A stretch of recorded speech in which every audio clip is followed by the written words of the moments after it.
સુરતના સિંધીવાડ વિસ્તારમાં crime branch police સ્ટેશનની સામે એક જૂના મકાનનો છજ્જો અચાનક તૂટી પડ્યો. ઘટનાની જાણ થતાં જ ફાયર ઓફિસર બલવિંદરસિંહ અને તેમની ટીમ તાત્કાલિક ઘટના સ્થળે પહોંચી ગઈ.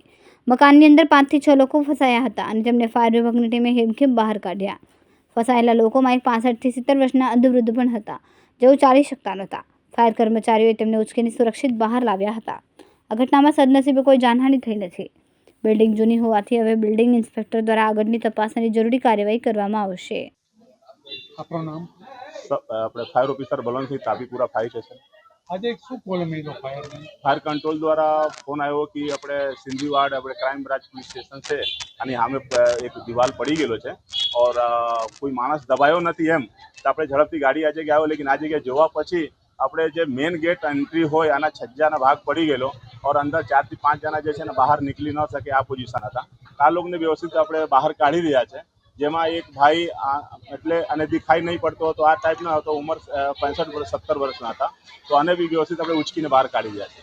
આ બિલ્ડિંગની હમણાં પોઝિશન કેવી છે અને એસએમસી દ્વારા શું એમાં કરવામાં હવે બિલ્ડિંગની પોઝિશન તો જૂની છે ઓર બિલ્ડિંગ ઇન્સ્પેક્ટરને જાણ કંટ્રોલ દ્વારા કરાવેલા છે. બિલ્ડિંગ ઇન્સ્પેક્ટર આવે એટલે કહેશે. આ ચોક બજારમાં કઈ જગ્યા ઉપર એડ્રેસ શું છે? અને ચોક બજાર ક્રાઇમ બ્રાન્ચ જે પોલીસ સ્ટેશન છે આની સામે સિંધીવાડ છે ઓર હનુમાનજીનું મંદિર છે આની બાજુમાં છે. કોઈ જાનહાની? ના, જાનહાની કોઈ થઈ નથી.